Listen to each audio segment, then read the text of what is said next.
মুক্তিযুদ্ধের সময় পাকিস্তানি হানাদার বাহিনীর দেশীয় সহযোগীদের তালিকায় তৎকালীন মুসলিম লীগ, জামায়াতে ইসলামী ও নেজামে ইসলাম পার্টির নাম বহাল রেখে জাতীয় মুক্তিযোদ্ধা কাউন্সিল আইন সংশোধনের বিল জাতীয় সংসদে পাশ হয়েছে।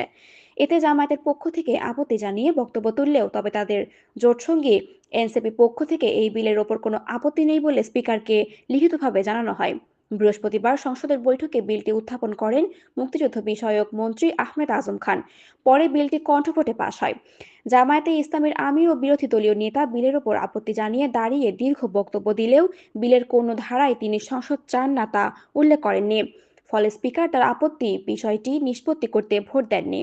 অন্তর্বর্তী সরকারের আমলে জারি করা এই অধ্যাদেশে বীর মুক্তিযোদ্ধা, মুক্তিযুদ্ধ, মুক্তিযুদ্ধের লক্ষ্য এবং মুক্তিযুদ্ধের সহযোগীর সংজ্ঞা নতুন করে নির্ধারণ করা হয়। সেখানে পাকিস্তানি বাহিনীর দেশীয় সহযোগীদের তালিকায় তৎকালীন মুসলিম লীগ, জামায়াতে ইসলামী ও নেজামে ইসলাম পার্টির নাম রাখা হয়েছিল। বিলের মূল আপত্তির জায়গা ব্যাখ্যা করতে গিয়ে জামায়াতে ইসলামের আমির বলেন, স্বাধীনতার পরের সরকার জিয়াউর রহমান বা খালেদা জিয়ার সরকার কেউই আইনের সংজ্ঞায় রাজনৈতিক দলগুলোর নাম এভাবে আনেনি।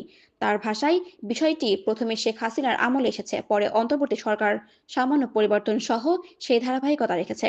বিরোধী দলীয় নেতা শফিকুর রহমান বলেন, বর্তমান উপস্থাপনায় তৎকালীন মুসলিম লীগ, জামায়াতে ইসলামী ও নিজামে ইসলাম পার্টির নাম আনা হয়েছে। এ প্রসঙ্গে তিনি বলেন, আল্লাহ ভালো জানেন ৭১ সালের সেই চরম সময়ে কার কি ভূমিকা ছিল। আল্লাহই পূর্ণাঙ্গ সাক্ষী, আমরা বাকিরা আংশিক সাক্ষী। শফিকুর রহমান বলেন, বাংলাদেশের রাজনীতি সুস্থ ধারায় চলুক, প্রতিটি রাজনৈতিক দল জনগণের প্রতি দায় দরদ ও দেশের প্রতি ভালোবাসা নিয়ে কাজ করুক। আমরা আর এই জাতিকে কোনো বিভক্তি চাচ্ছি না। স্পিকার পরে বলেন, বিরোধী দলীয় নেতা কার্যত নির্দিষ্ট কোনো আপত্তি তোলেননি, বক্তব্য দিয়েছেন। এরপর তিনি মন্ত্রীকে বিলটি উত্থাপনের আহ্বান জানান। Falguni Ahmed, desk report, Surma TV 24।